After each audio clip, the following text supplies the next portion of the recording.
안녕하세요. 맥킨의 지혜투자클럽입니다. HLB 7월달 이제 타이베이 미팅 결과가 일단 가장 단기적으로 이제 중요한 어떤 이슈가 될 거고요. 계열 종목인 테라피틱스가 오늘 하한가였는데요. 이제 지지선 형성 가격 여부가 이제 이번 주에 중요합니다. HLB는 주가가 전일 대비해서 3% 넘게 하락한 49,550원에 이제 정규장에서 마감이 되었습니다. 내용 한번 살펴봐 드리도록 하겠습니다.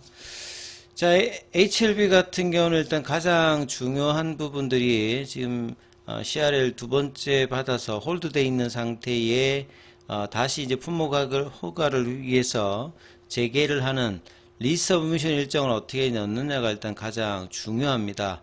업계는 이번 신약 허가가 시도상 사실상 마지막 승부수일 거다.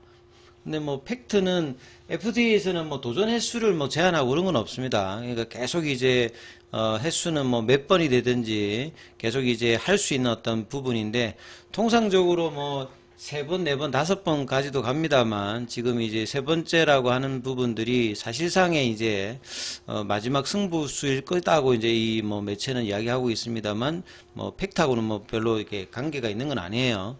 자, 진양권 회장의 자신감에도 수년간 이어진 적자와 반복된 자금 조달, HLB의 편이 아니다. 예. 요거는 뭐 재무적으로는 이제 신약 허가까지는 항상 이제 재무적인 부분들은 어려운 부분들이 신약 개발사의 공통적인 어떤 부분들이고요. 주주들의 이제 유상증자나 CBBW의 전폭적인 어떤 지원 속에서 그동안 확장을 해왔기 때문에 더더군다나 HLB는 커미트먼트가 굉장히 중요한 회사이기도 합니다. 자, 24일 이제 오늘 아침에 공식 블로그에서 엘레바 테라피틱스와 항서제약이 그 19일, 이 부분은 이제 지난주에 이제 나왔던 이야기입니다. 19일 날 FDA에다가 타이베이 미팅을 신청했던 부분들.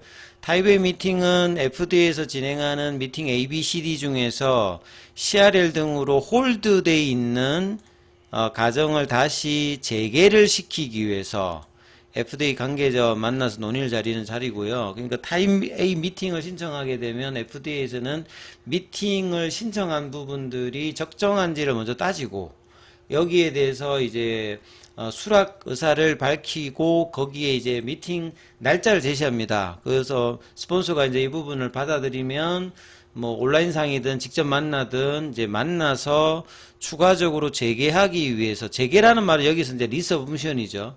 거기 위해서 이제 필요한 부분들을 지금까지 진행됐던 부분에 의사소통을 하면서 이제 결과를 내려고 하는 게 타이베이 미팅의 주요한 어떤 목적이라고 보시면 되겠습니다.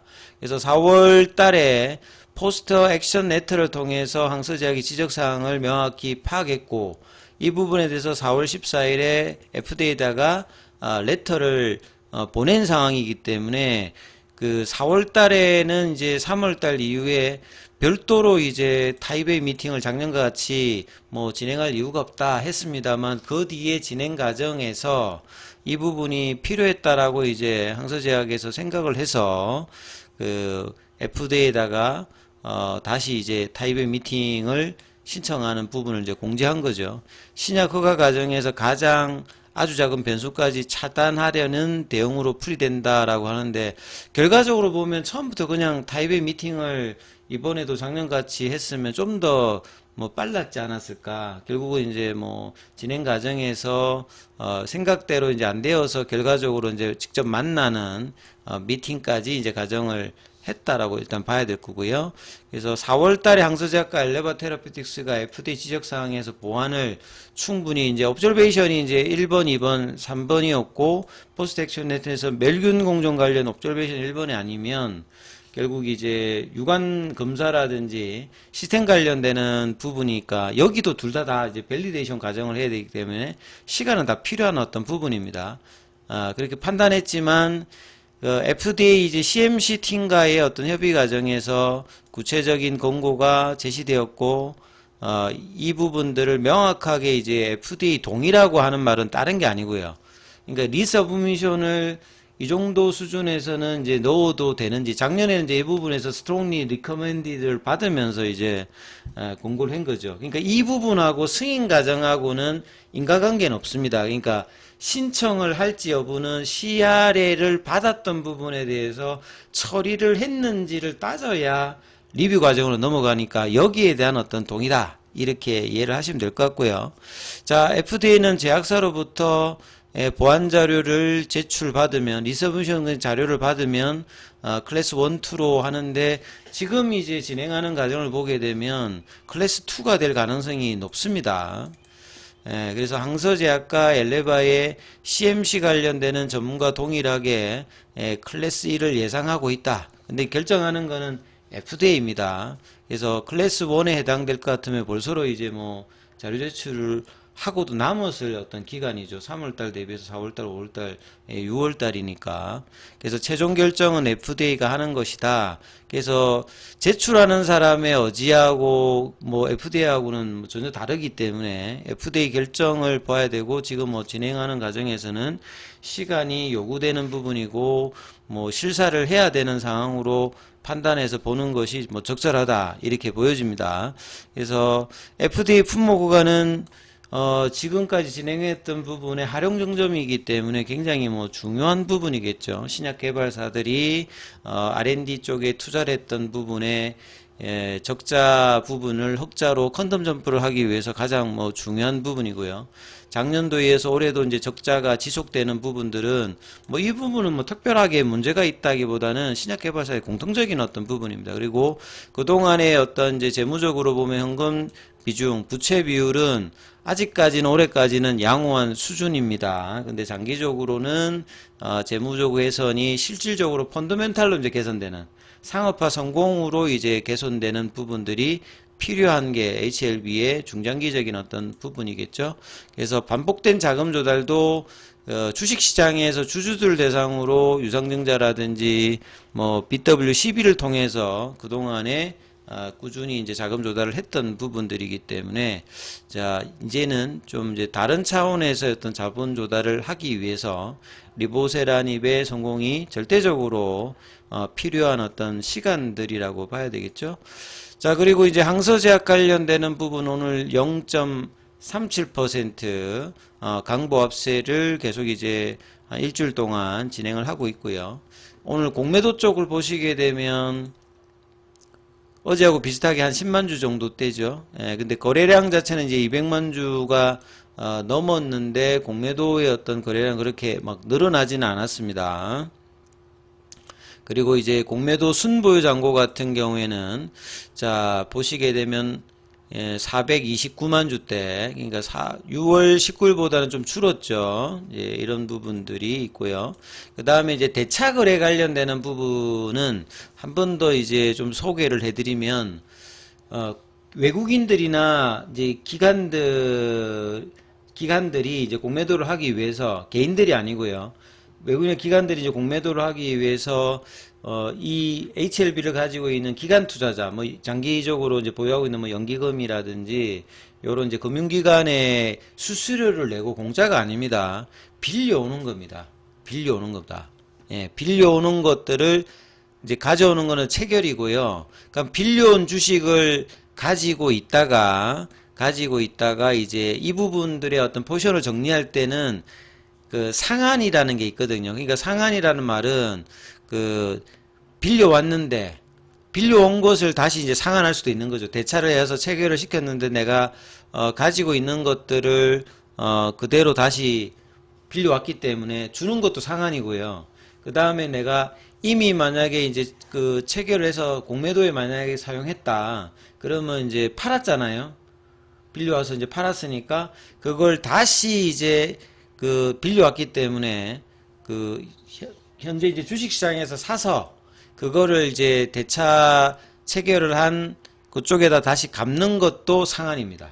요런 구조로 되어 있기 때문에 결국 이제 대차 거래가 체결이 많이 된다는 말은 대차 거래의 70%는 공매도 쪽에 사용되기 때문에 이 부분들이 체결이 많이 된다는 말은 향후에 주식의 하락을 어떤 이제 포지션을 플레이하는 공매도 입장에서 보면 하락한다고 생각하는데 수급이라고 보시면 될 것 같고요. 상한이 많이 일어난다는 말은 이제 주가가 올라가서 이제 위에서 이제 커버링하는 형태도 있고요. 밑에서 이제 한매수를 해서 수익 실현해 가지고 그 매수해서 갚아버리는 그럴 때도 이제 상한 그 주수가 늘어납니다. 그러니까 이런 부분들을 수급하고 연동해서 좀 봐야 되는 부분이고요. 그 다음에 이제 뭐 테라피틱스 관련되는 부분에서 다시 한번 좀 살펴봐 드리면, 오늘 아침에 뭐 공지가 나왔습니다만 여기서 이제 통계적 유의성 관련해서 이제 질의하시는 분들이 있으셔서 다시 한번 좀 정리해 드리면, 통계적 유의성이라고 하는 말의 뜻 자체는 뭐냐면 이 투약군과 위약군이 있잖아요. 그러면 투약군과 위약군이 있으면 여기에 차이가 날 거잖아요. 그러니까 투약군이 효과가 있으면 위약군보다는 그 차이가 이제 크게 나야 되는 어떤 부분들인데, 그 차이가 우연으로 발생할 가능성이 나타나는지 여부를 이제 따지는 거거든요. 그래서 보통은 이제 그 통계 분석을 했을 때 이런 어떤 P 값이 0.5 이내로 떨어지게 되면 우연으로 나타나는 것이 아니라 실질적으로 투약군의 약물이 효과가 있어서 나타난다. 이게 이제 통계적 이제 유의성을 확보하느냐 뭐 아니냐의 의미입니다. 그리고 이 통계적 유의성이라는 거는 말 그대로 그냥 통계적인 어떤 내용이거든요. 그러니까 약물의 직접적인 어떤 치료 효과를 통계적 유의성이 담보를 하는 건 아니에요.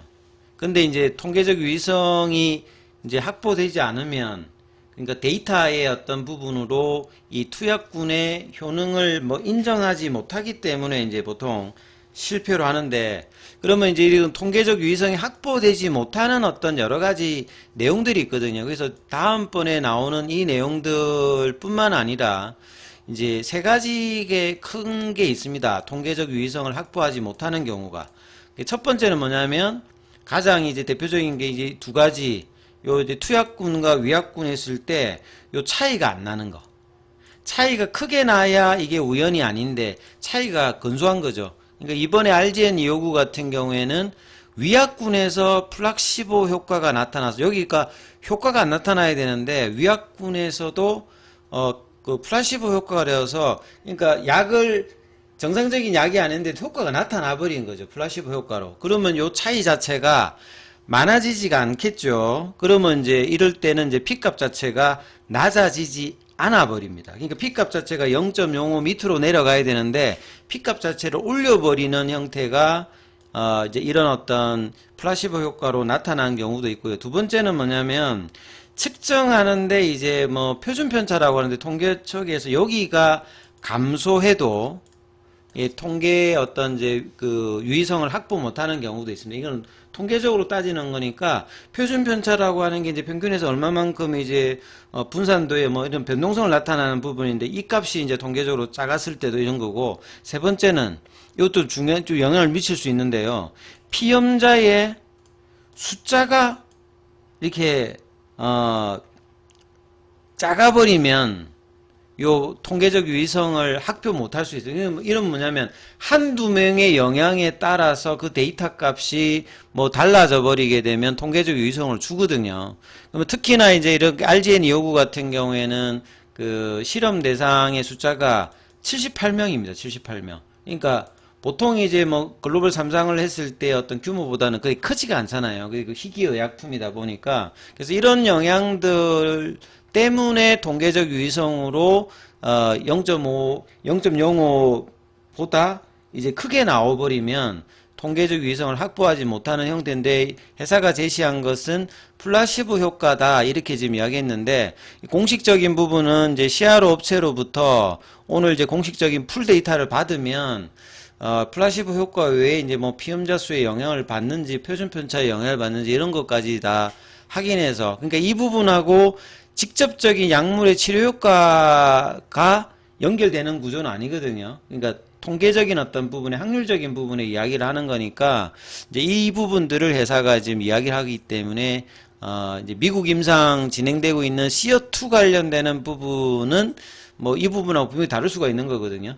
결국 이제 피험자의 어떤 성향에 따라서 나타날 수 있는 주관적인 부분과 객관적인 부분이 같이 결합되어 있는 게 안과질환의 특징이기 때문에 주관적으로 이제 반응을 어떻게 하느냐에 따라서 달라질 수 있기 때문에 미국에서 진행하고 있는 알제니 요구 관련되는 임상 3상 관련되는 부분에 영향은 뭐 하반기에 또 지켜봐야 될 것 같고요. 사실 뭐 이런 어떤 상황일 때 가장 뭐 정확한 거는 요렇게 이제 문자로만 뭐 이야기하기보다는 회사가 사실은 이럴 때일수록 더 IR을 통해서 구체적으로 통계적 유의성이 어떻게 됐는지, 그 다음에 미국 임상에서는 어떤 가능성이 있는지, 이 부분들을 좀 적극적으로 테라피틱스 중심의 IR을 해서 설명하는 게 가장 시장에서는 우호적인데, 이 부분들이 이제 이후에 HLB 그룹에서 진행할지 여부가 중요한데요. 그러니까 개인적인 생각에서는 이렇게 하는 게 굉장히 중요해요. 이렇게 뭔가 악재가 나왔을 때 이 부분들을 그냥 시간이 지나면 된다 이런 거보다는 왜 그런지에 대해서 정확하게, 그리고 간암 관련되는 부분에서 2023년도에 그 경쟁 상대에 있던 머크의 키트루드하고 이제 렘바티닙 같은 경우에도 통계적 유의성이 안 됐을 때 렘바티닙 쪽에 비교군 쪽에 이제 데이터도 그때도 좋게 나와버려 가지고 OS 값이 좋음에도 불구하고 키트루다가 통계적 유의성을 못했거든요. 그러니까 그런 어떤 뭐 경우도 자주 발생하기 때문에 이번에 사례가 꼭 이제 미국 임상에도 직접적으로 거기도 그럴 거다 하고는 관계가 없거든요. 그러니까 이런 부분에 대해서 시장 오해를 테라피틱스 중심으로 좀 더 자세하게 하는 부분들이 분명히 필요하다. 그리고 테라피틱스 같은 경우에는 제가 어제 이제 유튜브 영상에서는 이런 말씀 드렸죠. 그러니까 NK 관련되는 부분이 기대감이 있으려고 하면 가장 베스트한 것은 볼린저 밴드 상단 위에 있을 때 이제 뭔가가 나오는 것이다. 그래서 가격으로 보게 되면 8,500원이 중요하다고 말씀드렸죠. 여기가 아마 마지노선일 거다. 여기 자리가 요 정도 상승 흐름에서 이 부분이 이제 피보나치 라인이기 때문에, 그러니까 그 라인을 프리마켓에서는 이제 여기서부터 시작했습니다만 정규장에서는 그냥 뭐 점 한가로 시작했기 때문에 요 부분을 이탈했죠. 그러면 향후에 이제 8,500원은 이제 저항대로 이제 바뀌는 이제 구간으로 바뀌었는데, 이 3월 달에 5,000원대가 갭다운 양봉을 만들어서 거래량이 나왔던 부분이니까 내일 이 테라피틱스의 가격대가 어떻게 이제 이 부분을 지지하는 쌍바닥의 모습을 가는지, 아니면 이번 주 후반까지 여기에 따라서 HLB 그룹에 단기적으로 영향이 있는 거고요. 그 다음에 이제 전체적으로 보면 중기로 보게 되면 7월 달에 타이베이 미팅을 통해서 항서제약과 그 다음에 엘레바도 뭐 참여합니다만 FDA가 어떤 이제 코멘트를 포스트 액션 레터에서 하느냐에 따라서 작년도 7월 달에 이제 스트롱리 리커멘드를 받으면서 7월 달에 단기적으로 보면 뭐 6,500원대에서 9,600원 50% 상승을 테라피틱스도 했고요. 뭐 제약 같은 경우에는 작년도 7월 달에 보시게 되면 단기적으로 18,000원에서 32,000원대까지 거의 80% 정도로 강한 상승을 보였기 때문에 7월 달에 어떤 이제 타이베이 미팅 관련되는 부분이 HLB뿐만 아니라 그룹 전체적으로 가장 중요한 주가의 모멘텀으로 작용할 가능성이 높기 때문에 여기에 대해서 팔로우업을 계속 하시면서 단기적으로는 테라피틱스의 흐름을 이번 주 후반까지 이제 계속 살피면서 이제 가격 지지 흐름들을 어느 구간에서 만들어내는지를 살펴야 되는 시점이다. 그리고 계열 종목에 관련되는 부분들은 이어지는 영상에서 좀 더 한번 살펴보도록 하겠습니다.